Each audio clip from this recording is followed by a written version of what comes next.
jezi ya Neymar irimo kugurwa n'abagura amasuka igihe cy'inga kabisa.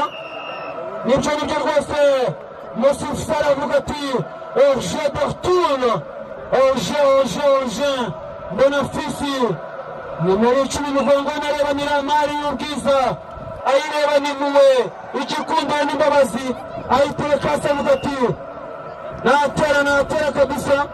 Tukaba tugeze ku munota rero wa 10 w'umukino. Bose atera neza baro mu kibuga hagati ariko baro ntiyagera neza. Merci shaka uyu musore bamwita Ishimwe. Reka turebe hinduramo neza ariko biramwangira bira awutakaza. Reka turebe neza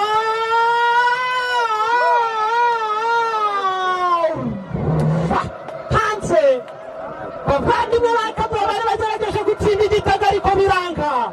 Aho umuvandimwe Tama yari yiraye ariko umupira urabangira ujya hanze. Ngira ngo Gorazo nibwo buryo twavuga yuko bugaragara bwari bubaye kuva match yatangira. Nibwo buryo bwari bugaragaye rwose. Tama rwose muri taye rwose wavuga yuko bari bamuteye agapira ke n'ubundi. Attention ariko mbona rwose mbona Kadu yakangutse.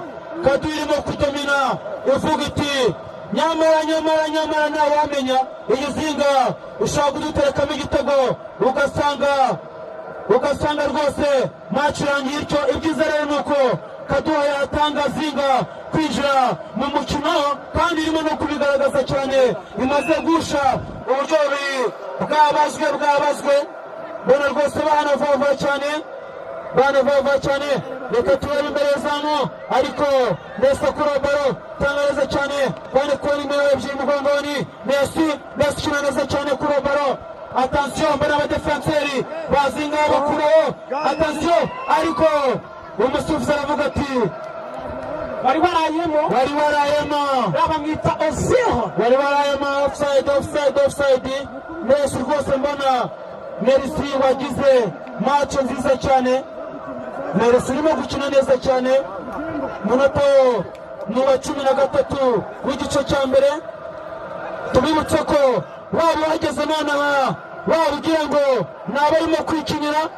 Iri ni irushanwa rero ryateguwe n'akarere kacu kadukunda kandi kadoza ku mutima ka Rwamagana kahuje. Iri ni irushanwa ryahuje utugari tugize umurenge wa Munyaga. Uko bimeze gutya uyu ni umukino w'umwanya wa gatatu uri guhuza akagari ka Zinga ndetse n'akagari ka Kaduha. Atansi imbere zamu ariko umuzamu Barusha rwose fata umupira neza cyane hariya.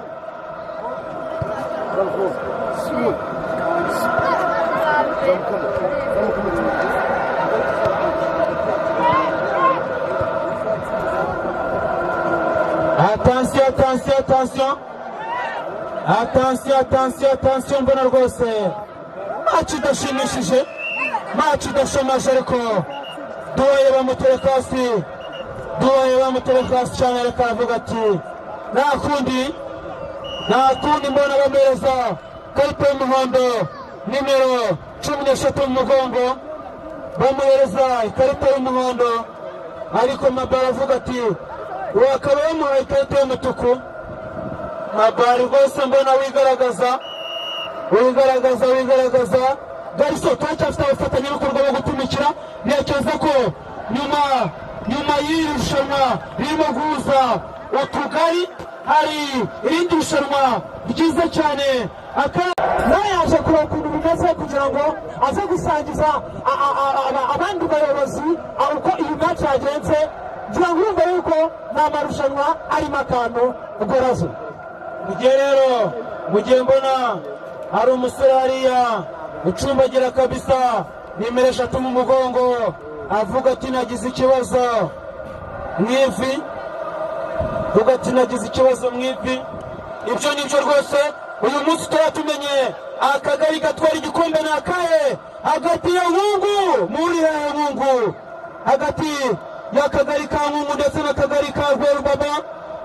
Attention tubibutsa ko rero uyu ni umukino w'umwanya wa gatatu. Merci, tera balo nziza cyane ariko attention isha anza yo ishimwe nomero 15 agerageza gushaka ukuntu yatungura tama ariko biramwagira mana nyagasani we tari igitego awushije awushe igitego kidawushwa ishimwe ubundi abafana ba Kaduha bari bamaze no guhaguruka bagiye guserebura kuri kufanziza ritewe babita Messi ariko ishimwe biramwagira atashaka n'ukuntu arengura ashaka kwisiba rwo baramuyamugeraho neza mu kibuga hagati reka turebe contre-attaque Pico hitavanaho balo neza muvandimwe Hajisa nibyo tukaba tugeze ku munota wa 18 w'umukino. Mbibutse ko ari igice cya mbere hagati y'akagari ka Zinga ndetse n'akagari ka Kaduha. Itaftaye musubiza avuga ati igice cya mbere kikaba kirangiye kabisa.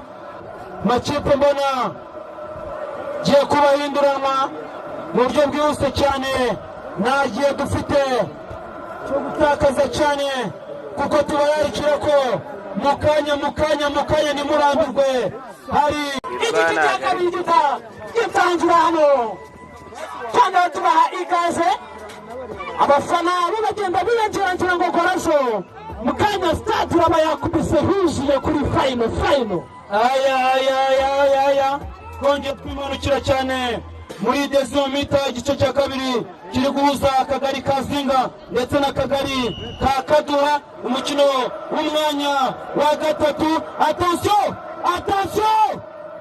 Attention reka turacyane ku mupira w'abana maguru. Attention barekana penalty ariko umusifuzi yasanze.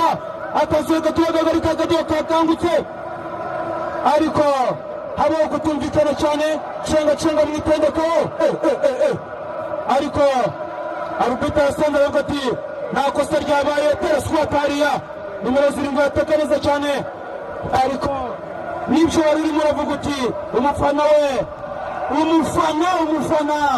yatangiye kubita kabisa. Ngira ngo murabyibuka yuko biriya muvandimwe Kajuka muri ya marushanwa y'imidugudu yabaye n'uwarebaye Merbita ariyo yatsinze ibitego byinshi muri ya marushanwa y'imidugudu. Ese ubu ngubu bwo biraza kuba bigenda gute? Igice cya kabiri kiri ku muvuduko udasanzwe aho ngira ngo 90 irangira teta twinjira muri penalty nta bintu byo gutegereza 120. Mufana uri hano nakwibutsaga ko rwose mu gihe mace yabirangiye ari urusaku busa nta yindi minota extra time cyangwa se prolongation bamuteye kasi ariko rubito yasanze avuga ati nta kosa ryabaye cenga nimero 7 ariko baramutwara. Mabari yigaragaza neza cyane. Reba ni mari gikundira gihebuje ariko mupira aba gutanga fisi ariko atanzere ko tuyemberezamu ariko duwaye kora protection neza cyane. Umupira gihe cyo gutakaza gihari tukaba dusaba amakipe ari gukina umwanya wa nyuma ko yaba yitegura mu gihe match yaba irangiye nayo yigaragaza neza cyane. Ngira ngo mu minota turi dutegereje yuko match ya finali itangira turaza tubazanira umuhanzi bamwita Makavera bamwita Yangi Maka azakina hano aho n'imana zitasubije inyuma. Match ikomeje hano reka turebe imbere y'izamu Narisavana Baraneza ushaka uwo bita Ishime tanga pasi imbere reka turebe zamukana reka turebe ati bara yakurenganye niyo kurengurwa na Zinga. Match iri kugenda ku muvuduko iguruka rengura vana vuba shaka ukuntu yamucanga ariko bari barenga n'izindi kiwufite rengura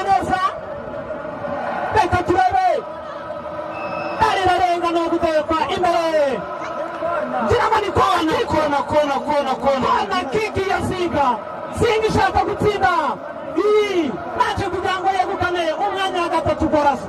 Bantu baturutse mu murenge wa Rubona baje kwirebera umukino wa nyuma, turabasuje cyane. Abantu baturutse mu murenge wa Kigabiro mugubwe neza cyane. Abantu baturutse mu murenge wa Gishari, Gati, Kavumu, Nyarugari namwe mugubwe neza cyane. Attention!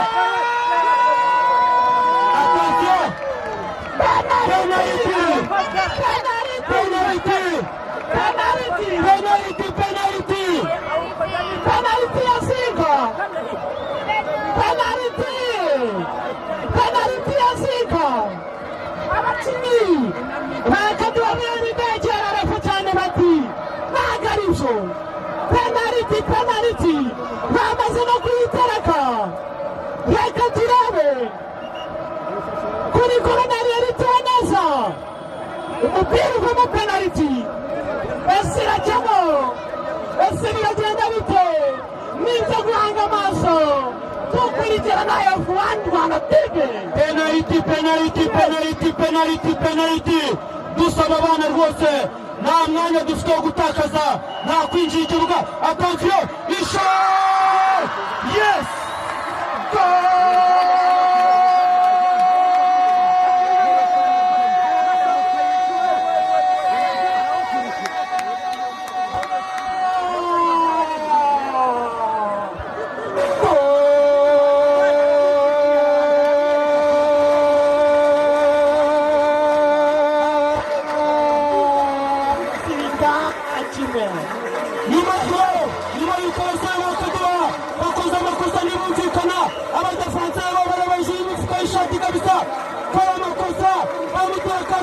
ariko umupira ubanza ku kuboko nta kintu umusifuzi avuze, aravuze ati ni penalty.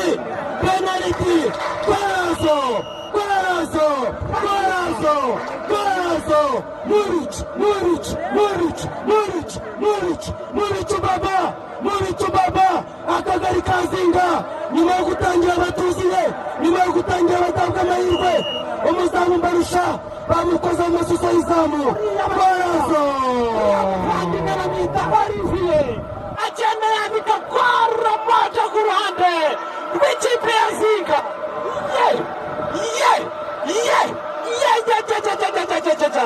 Turacyari kumwe n'abafatanyabikorwa Koraso bayita FXB Pala,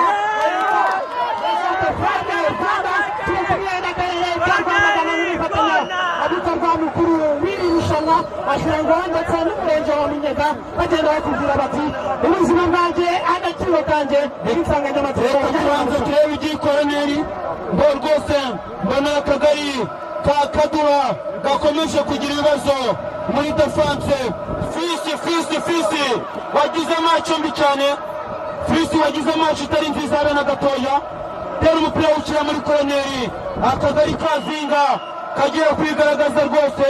Attention, attention Mabari yuzuye umupira mu masoso y'izamu, umupira ni uguteka imbere y'izamu ry'akagari ka Kadura kabisa.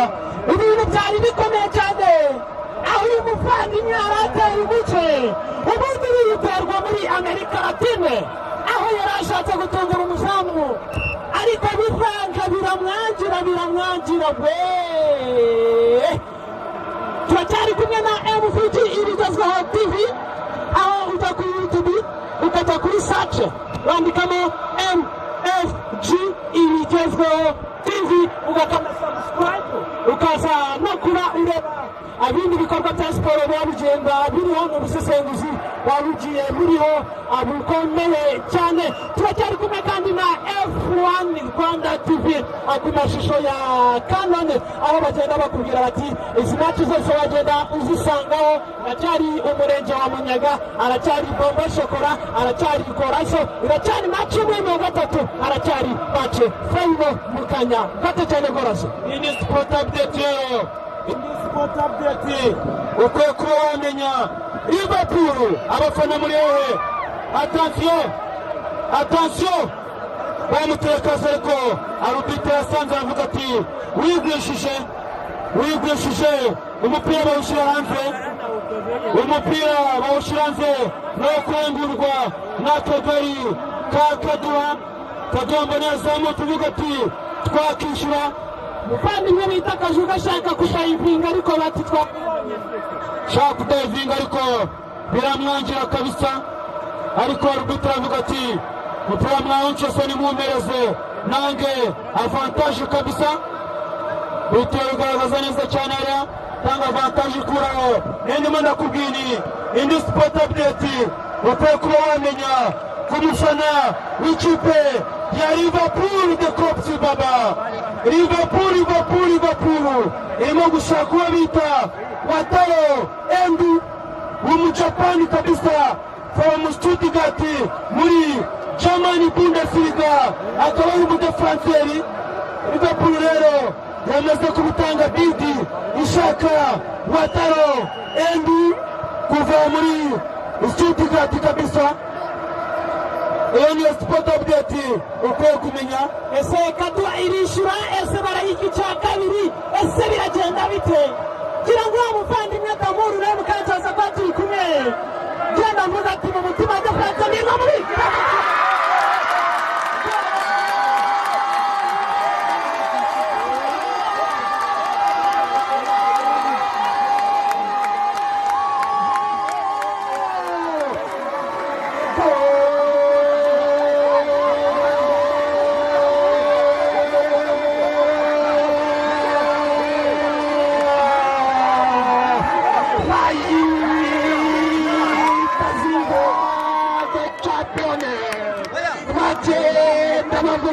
Kaduha muri abana, mugende mwitekerezo, mugende mwige, turabatera mu bisheke, bafata Kaduha bayita mu bishokoro.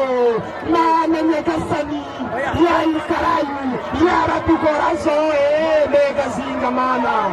Attention Zinga nyuma yo gutangira batuzuye, Zinga nyuma yo gutangira ari 10 ariko akaza kubona ku mukinnyi akamenya akavuga ati najyamo nanjye nkaba 11 nyigaragaza. Zinga zamuka neza cyane, Zinga bawo ya moja, bawo ya pili, golazo Zinga finito, hasta vista kabisa. Kaduha defense rwose yapfuye kabisa. Abafana bazinga muri bigaragaza abafana bazinga kugira abana basore banyu banje batsinda igitego cya gatatu. Reka turebe cyakantaka, reka turebe mu kibuga hagati cyatabarango birarangira cyakuniraho. Reka turebe tanga imbere bamwitozure Ozil cyabati kufura ikipe ya Kaduha kufura ahantu heza. Basore bazi kuzimina n'amabati wenda mwakoze ikosa, ati wamukora ikosa. Reka turebe kufura Rekata ati wamutera imbere zamu, umupira tuniyo guteka imbere zamu, burya yigushije Rekata, burya yigushije. Zinga rero mu by'ukuri bavuga ko Zinga umwanya wa gatatu iri ku merita, umwanya wa gatatu ataka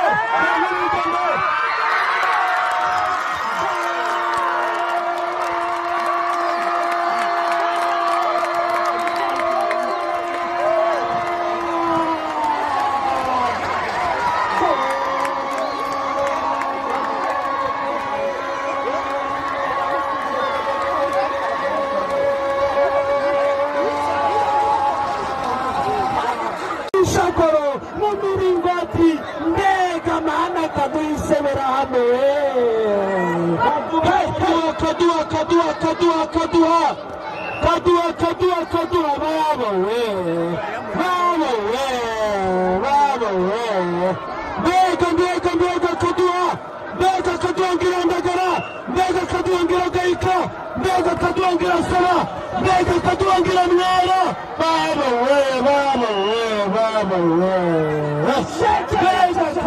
we bao ya moja, bao ya mbili, bao ya tatu, bao ya tatu. turatanga gariso bakumva neza ibintu rwose mbega kaduha rwose. Nyuma yo gutinda muri Vesiteri twatekereje ko hariya ibimazi idasanzwe dushobora kuba zahindura byinshi, ariko dore imari bangigisha abantu benshi batazi. turacyari kumwe n'insanganyamatsiko igira ati ubuzima bwanje agaciro kanje. turacyari kumwe n'abaterankunga barimo SFH Rwanda, turacyari kumwe na FXB Rwanda, turacyari kumwe na Sosiyete Femme akarere ka Rwamagana, turacyari kumwe kandi ndibutse yuko aya mashusho iyi match ushobora kuza kuyibona kuri F1 Rwanda TV twajya kurorakira mukanya. Nibyo Chini ya ngoma nibyo rwose, nibyo akaba tukaba tugeze ku isaha y'isa 9:36 i Kigali ndetse no mu Rwanda.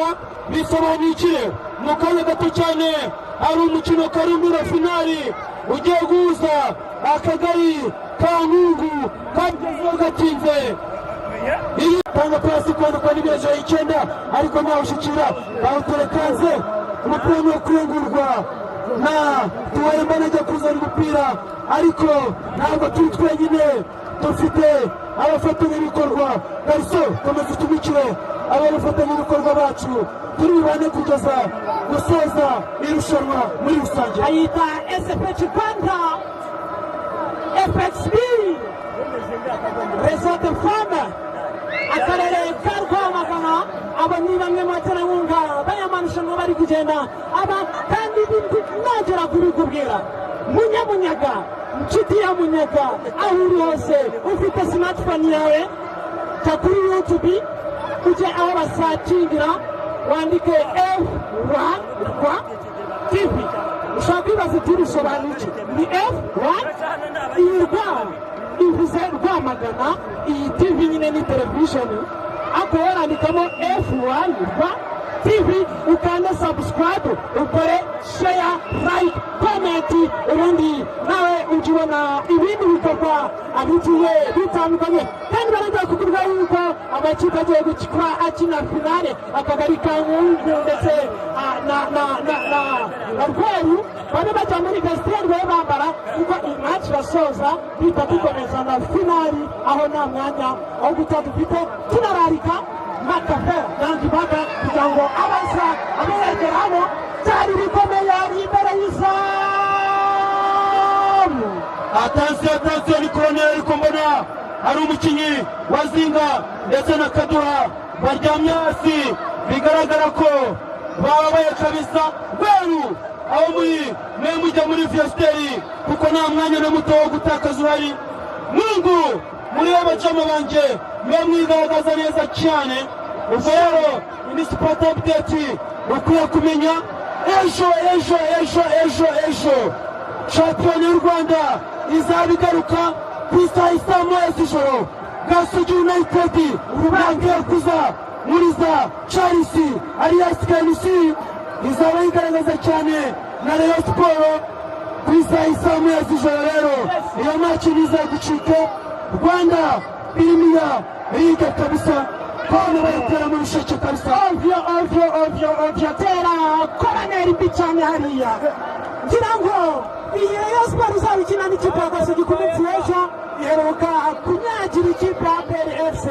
ubundi ni umwe mu mirenge ituwe n'abafana benshi b'ikipe ya PRFC baje kuba bayitsinda ibitego 3-0. ese ejo iraza kuyitsinda Gasogi United ifite ingamba zo gutwara shampiyona. ikipe ya KMC aho yarayegera wamwumvishe muri press conference yavuze ati nje kuriza abareo, nje kubereka yuko ibyo bakoreye APRFC byari bimeze nko kunyirigita, nje kubakubita ibitego ni 4-2 nitahira nimanukira ku ijuru rya Gasogi nahanye ibitego byanje. iyi ekipe nashiyemo amafaranga kugira ngo mwumvukemo. ibyo rwose nyuma yaho Umunyatunisia Yamini Sayamoni Arofani afata ikipe ya Rayon Sports iherutse gufatiwe bita nyawukandagira mu kibuga. Attention ishoti, attention kona ishoti rikomeye cyane, ishoti rikomeye cyane. Nimero 7 ari ku muzamu Mbarusha awutereka muri kona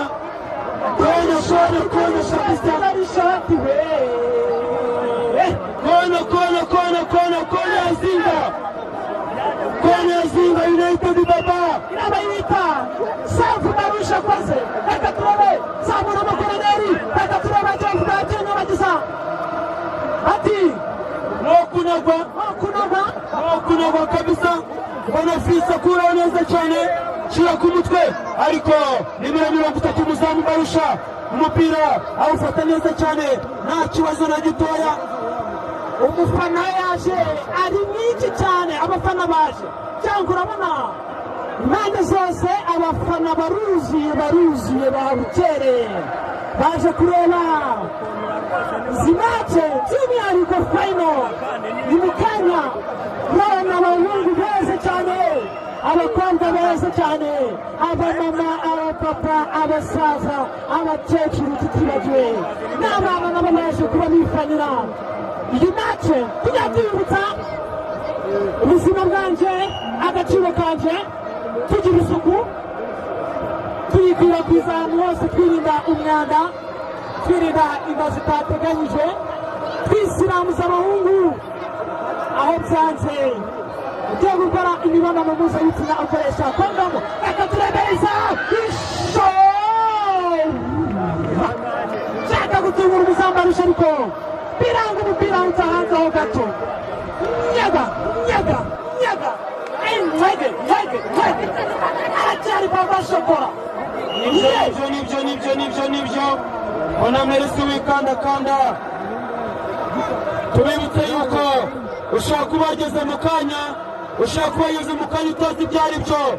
Ibitego byo ni 3 by'akagari ka Zinga ku busa bw'akagari kakadua kabisa. Buri mupira ati nuwo kunyagwa. Amakipe agiye gukina umwanya wa nyuma abari rwose abayitegura kugira ngo aze gukina iminota myiza ihagije, kandi rwose bakora ibyo bateguye neza cyane. Umupira waturekanze wo kurengurwa n'akagari kakadua nimero 3 bane kwa nimero 7 atafari nimero 9 ari ku mupira w'umwaka abaye kugunda gurana. Attention cenga ariko Gariso Karame akagari kazinga kasuzuguye Kadua kabisa cyane. Ikintu cyangwa yasuzuguye Kadua umuvandimwe bita Kajuga yatsindaga ibitego, ariko sinzi niba wabaye kuri wa Cucu uyu munsi byamwangiye ari gushaka gucenga kugira ngo yuko yabona igitego, ariko byamwangiye. Ngize utazi ibyabaye Kristi Polistano musaza aracyari amahirwe. Kora cyane wirinde ibiyobyabwenge, wirinde kwishora mu ngeso mbi zakwangiriza kariyeri. Niwowe ubwirwa rubyiruko Messi kina neza cyane. Reka mubaze Korasi, yes mace twayirebanye turi kuyogezanya. Ese umuntu ashaka gushyira ku ntebe y'umusesenguzi ati dutoremo man of the match muri iyi match, ubundi yenda kugana ku musozo. Ninde wajya man of the match hagati y'aba basore 22? Okay, man of the match biragoye, ariko njyewe man of the match rwose umva nayambana muri Kadua rwose. Njyewe rwose Kadua yakinnye neza cyane. Kuba yatsinzwe ntabwo bisobanuye ko itahuje, ntabwo yakinnye neza mu bushobozi bwayo, yakinnye neza. Ntabwo bavuga ko yakinnye nabi, gutsindwa ndetse no kunganya, ariko man of the match njyewe rwose uretse reka turebe impamvu Kajuga ishorika akubita mu rukuta reka turebe acapfukana akaduha akura neza baro umupira urenga no kurengurwa n'akaduha umupira urenga no kurengurwa na nimero 3 mugongoni tera neza kwenda kwa Merci teraswata Merci wagize amaci itari nziza kabisa umenye mbonara rwose akantu keza cyane pasi yapi hagati ya nimero 9 mugongoni ndetse na Dani barababwirana bati pole sana musaza pole sana attention Tama ariko macho mbona igenda bigura intege kuko Zinga izi icyo amaze gukora reka turebe Zinga afite baro neza reka turebe cyangwa mwe reka turebe shati mwakake babita niyo mugabo tera bara reka turangore kosa we ariko nakurangurwa na Zinga reka turebe shaka bagenzi be nk'aba Olivier reka ati akurangurwa umufana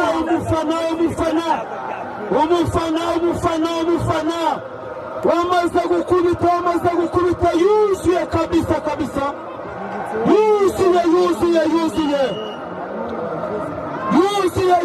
yuzuye ni byiza attention isho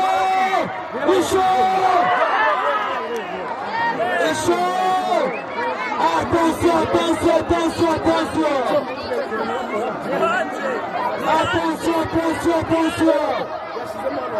kirango goraso kwenda kwibutsa bano bavandimwe b'abakinnyi yuko bakigaragaza attention goraso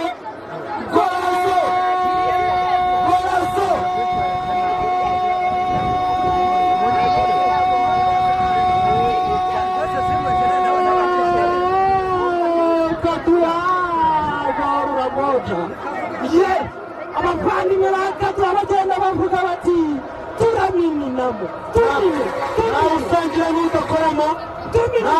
n'udakoramo kabone yigaragaza cyane ariko bashoboye gutwara igikombe itsinzi ry'imirenge ikize akarere ka Rwamagana ni mu marushanwa agiye kuba mu minsi iri imbere reka turebe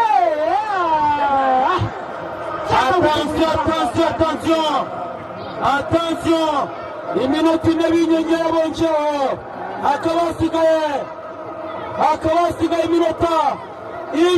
iminota ibiri yuzuye kabisa kugira ngo ibirori bya Ruhago biduturanyije ngaha bibe byanzika kabisa umukino wa nyuma ugiye guhuza akagari ka Nkungu kagiye kubagahura n'akagari ka Rweru bari tayari kabisa bahita binjira ikibuga n'icyubahiro cyabo cyinshi cyane babigezeho babiheraniye kabisa cyangwa mu kanya twakira n'umuhanzi kugira ngo abe adushishiruta mu gihe dutegereje apayiroti impaka aho ari bube aza guca impaka aririmba zimwe mu ndirimbo kugira ngo tugume muri ntego ngira ngo bamaze kubabona abakinnyi ba Nkungu bamaze kwambara ngira ngo mu Rweru nabo bambaye mu myenda y'icyatsi myiza Nkungu bambaye bigenda kwambara Rayon Sports ngira ngo uri kubabona neza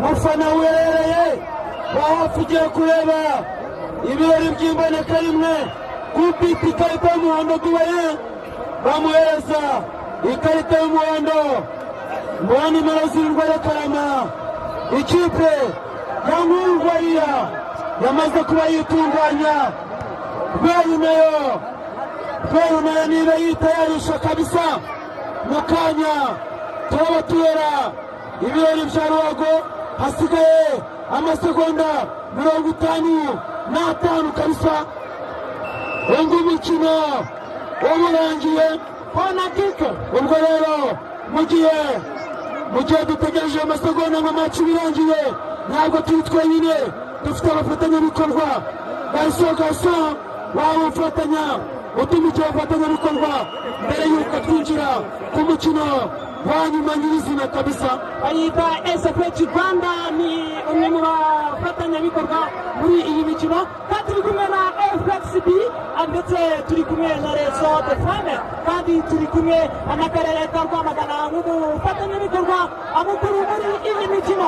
Iyi mikino ifite amashusho meza ushobora kubisanga kuri FXB.